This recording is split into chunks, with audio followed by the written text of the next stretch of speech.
So before I start today, I realized last night, I think, as I was brushing my teeth, that I had given this sermon the wrong title.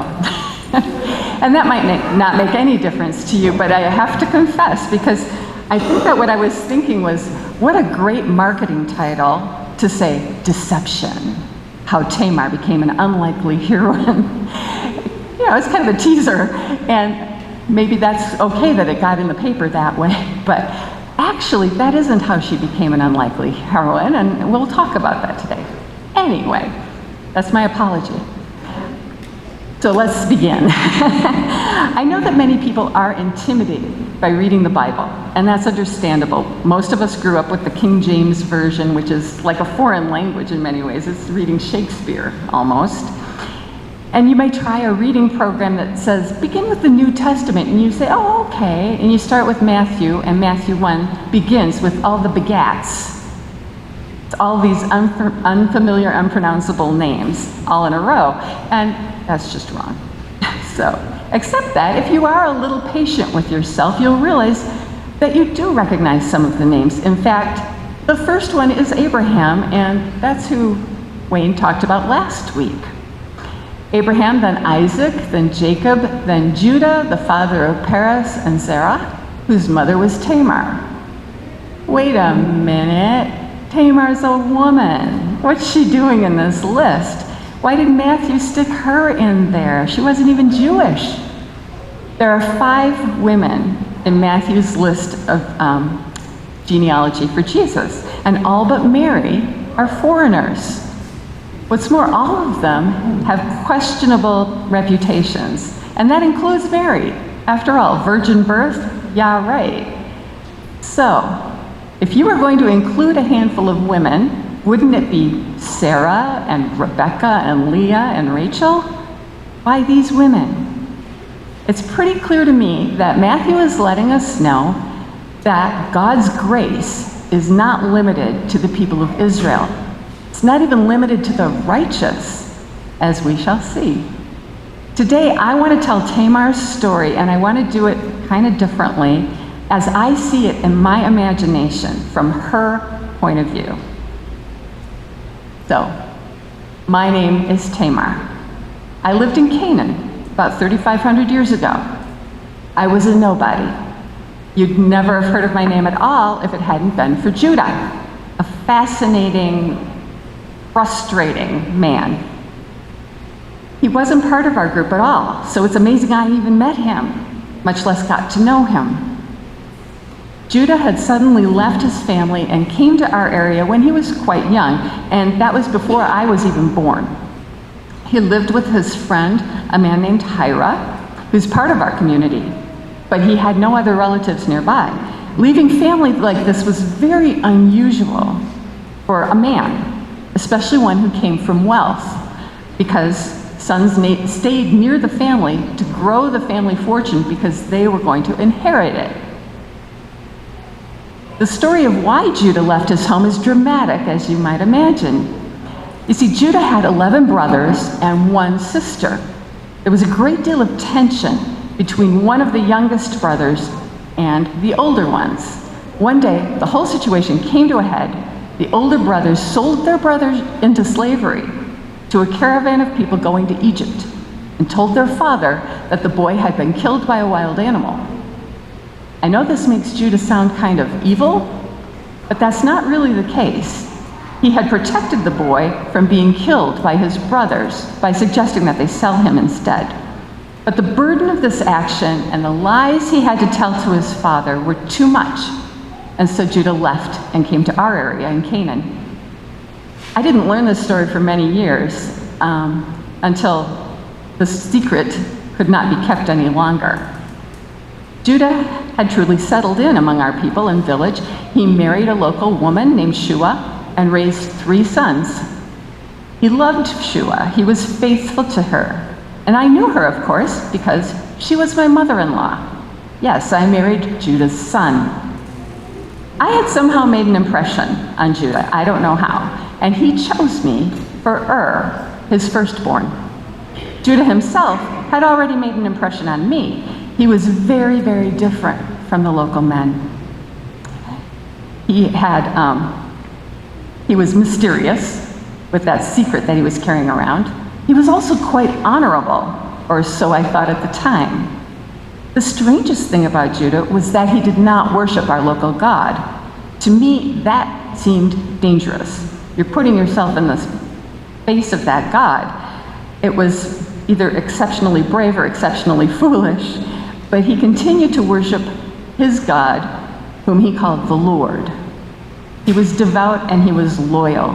His God, he would say, was the God of his father Jacob, his grandfather Isaac, and his great-grandfather Abraham. And that's kind of as far back as his religion went, in one sense. But I learned much more about Judah's God later on, including that the Lord was the creator of everything, the entire universe. Judah's son, the one I married, on the other hand, was not an honorable man. In fact, he is somebody I would call wicked. He did not worship Judah's God. I'm afraid that my mother-in-law, Shua, had led her sons astray. Had Judah's boldness, but not his restraint. It may sound terrible, but I was relieved when died. The Lord put him to death for his wickedness, for a reason I didn't understand at the time, but I get it now.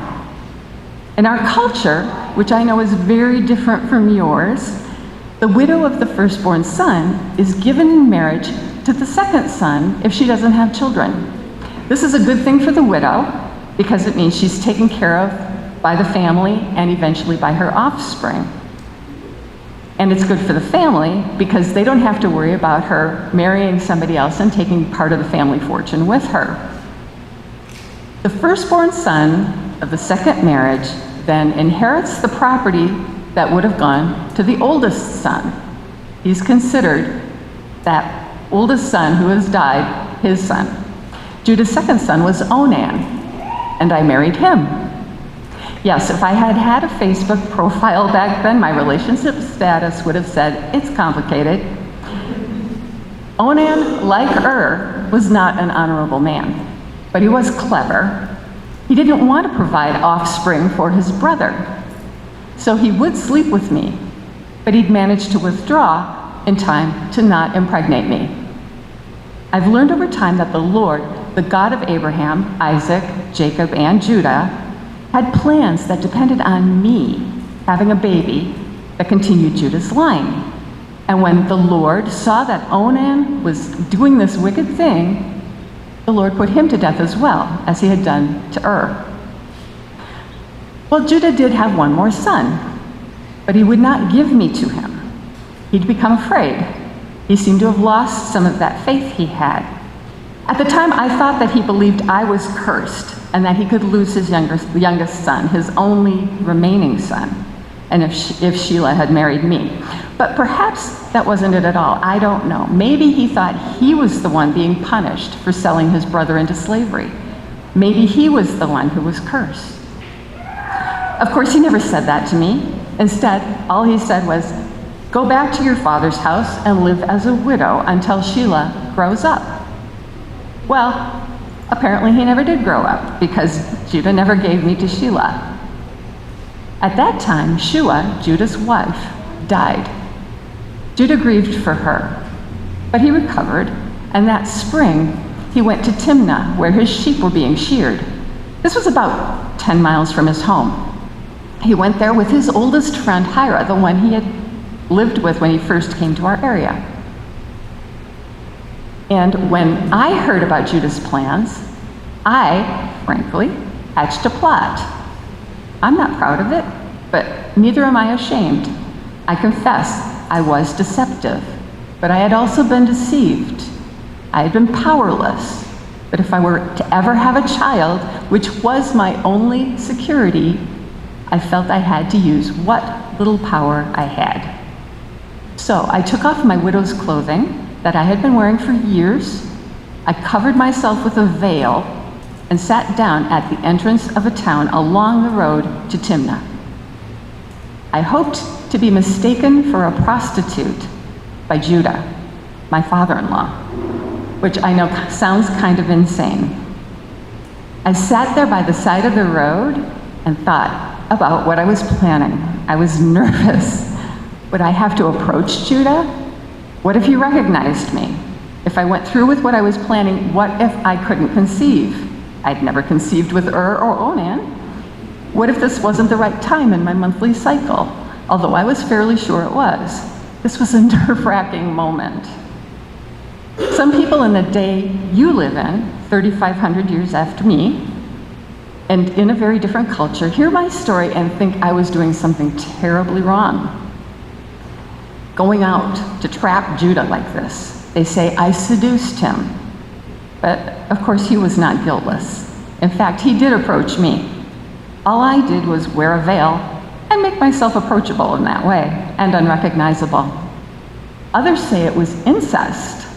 But in my culture, the same rule that says I was to be married to my husband's brother if I were widowed, the same rule applied and said I could marry my father-in-law in the same circumstance. I have found that people who have choices, whether because of money or position or physical strength or personal power, have a hard time empathizing with the rest of us. And truly, I feel sorry for them. While they may feel godlike in their ability to judge other people, the Lord, the God of Judah and his fathers, is the only true judge. And I know that he has compassion for the humble because he had compassion on me. So, Judah did see me sitting by the road in my veil, and he did think I was a prostitute. He didn't recognize me. His wife was now dead, so he approached me and asked me to sleep with him, that bluntly. And I said, "What will you give me?" "I will send you a young goat from my flock," he said. "I will send you a young goat." Well, that works. So I negotiated. "Will you give me something as a pledge until you send it?" "What pledge should I send you or give you?" And I had my answer ready. "Your seal and its cord and the staff in your hand." We had a deal. Afterward, I went home, took off my veil, put my widow's clothing back on as if nothing had happened. But it had. I had conceived. As I told you, Judah was an honorable man, and that's probably why he wasn't suspicious when I asked him for his staff and seal and cord. And the next day, when his friend Hira came back looking for me to give me the goat and get back Judah's things, he was perplexed. Hira asked the men in the area about me, "Where is the shrine prostitute who was beside the road?" And the men said, "There hasn't been any shrine prostitute here." Judah didn't want to embarrass himself by searching for a prostitute, as you can imagine, so he let it go. Well, scandalous news travels fast, and it was only 3 months later that Judah heard I was pregnant and accused of prostitution. He was deeply shocked. He said, "Bring her out and have her burned to death." Burned to death.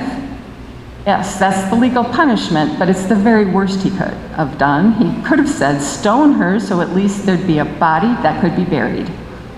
And they did come for me. And I sent Judah a message saying, "I'm pregnant by the man who owns these. See if you recognize them." And Judah did recognize his seal and cord and staff. And he said, "She is more righteous than I, since I wouldn't give her to my son Shelah."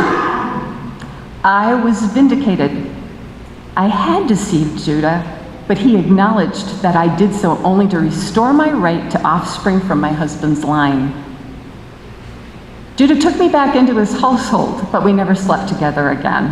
I bore him twin sons, and unlike Onan, and Shelah, they were raised to believe in the Lord, the one true God of Abraham, Isaac, and Jacob. This is how I learned to believe in the Lord myself. I saw how God used me, even when I was an idol worshiper. He had a wonderful plan for me and my 2 sons, and for generations that came after us. Judah was a changed man after this, and many things changed for me. First, Judah reunited with his family, and I learned that the family did not approve of intermarriage with Canaanite women. but they took me in with my sons. I became family. My boys were valued as family members. And here's something else I learned. God's family is not defined by ethnicity or by morality, but by his grace. He uses all sorts of people, even those with questionable pasts, to demonstrate his stunning riches of grace. The story doesn't end there, of course. Canaan suffered from a terrible drought that soon turned into a famine. Judah and 9 of his brothers went to Egypt, where they'd heard there was grain to buy, and this led to an amazing reconciliation between them and their brother Joseph, who was still alive. And that's not my story to tell. But I can say that Judah showed his new and changed nature during that long process. He did his very best to sacrifice himself rather than abandon his youngest brother, Benjamin. I am very proud of him. What is my story is that the entire family of Jacob, Judah's father, his brothers, their wives, their children, me and my twin boys, all of us moved to Egypt. At first, I felt terribly uprooted. I wasn't just living with my husband's family, I was living in a foreign country.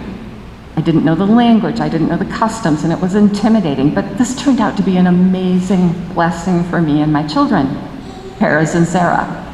I learned that this family had been chosen by God to be blessed.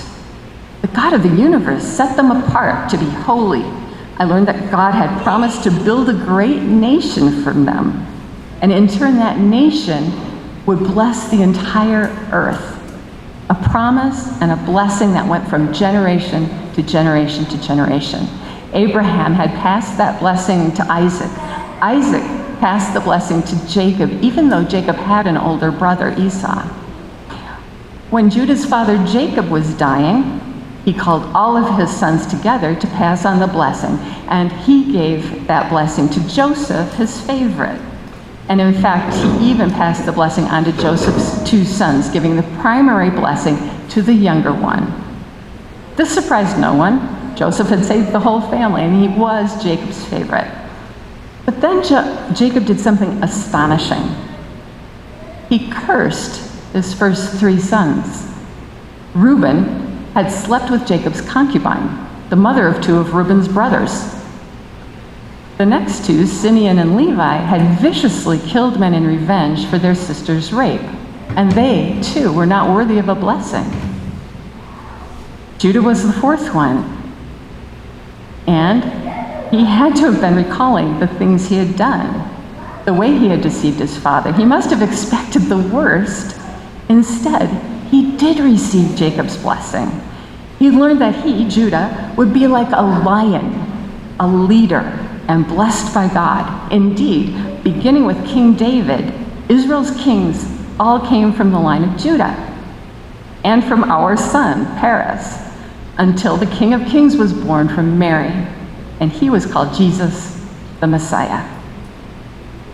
My story is unusual in some ways, but it's universal in others. It demonstrates that the Lord is the only one who can judge who is righteous and who is not. Everyone has an opportunity for redemption, and God often chooses to lift up the humble. Amen.